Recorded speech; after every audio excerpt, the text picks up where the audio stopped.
Having arrived unexpectedly on planet 4546b, you find yourself in a bit of a predicament. Stranded, limited supplies, and no one to talk to.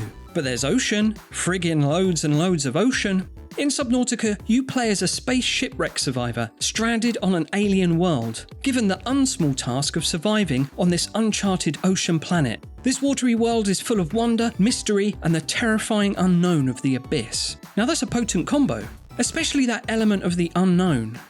In Subnautica, you are a small mammal in a very big pond, with no weapons and no map and no way of knowing what awaits you in the deep. And as such, exploration is fraught with dread and anxiety. It's a thrilling experience, and I actually wish I could erase my memory of Subnautica and experience it like it was the first time again, because it is so much about the not knowing, the mystery, and the untold terrors out there in the drink.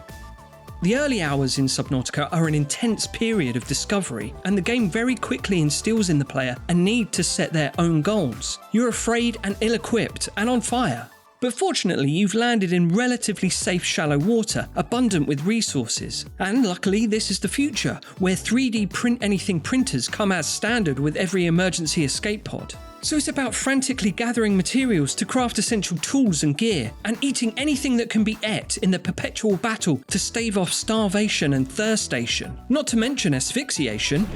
Fluid intake, oxygen, food, oxygen again.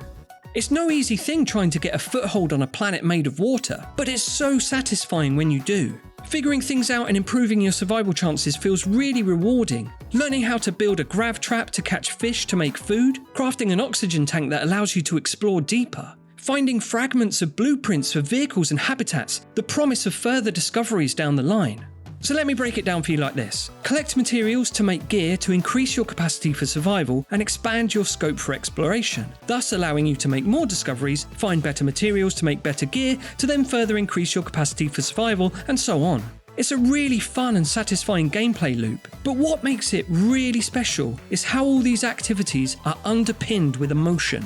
The tension of running out of food, the panic of running out of oxygen, the dread of swimming into the darkness of a cave with no idea what's inside, the joy of finally finding lithium or gold, the thrill of creation, building your own underwater habitat, and then the relief of finally making it back there again in one piece, with new materials and new objectives. It's a beautiful system of risk and reward. And I feel its implementation is massively enhanced by setting the game underwater on an alien planet.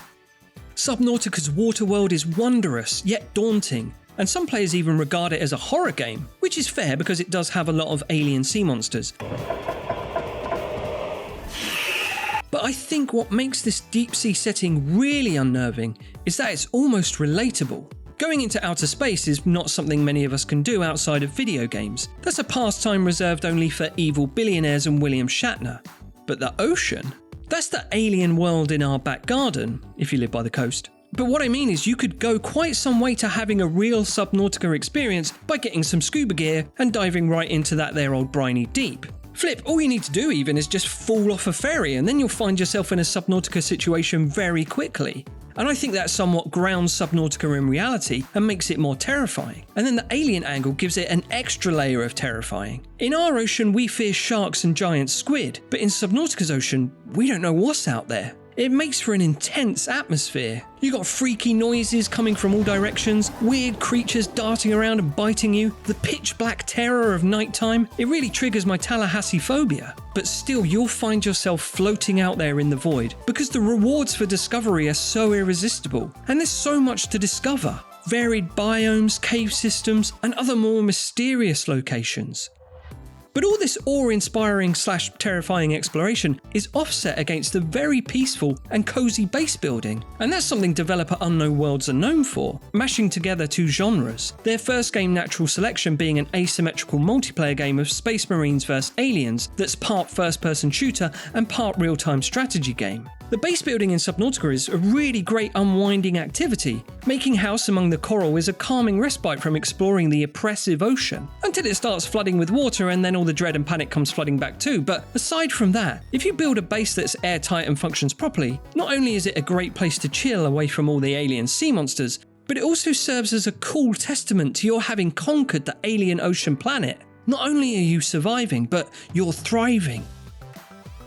Combining the fear of the unknown with an interactive medium is a stroke of genius, and then to combine that further with a player journey of discovery and triumph over a hostile environment with some Minecraft thrown in makes for a really memorable experience that taps into the base human condition. By the end, you really feel like you've been on an adventure, or survived an ordeal in less than optimal scary wet conditions. Same difference.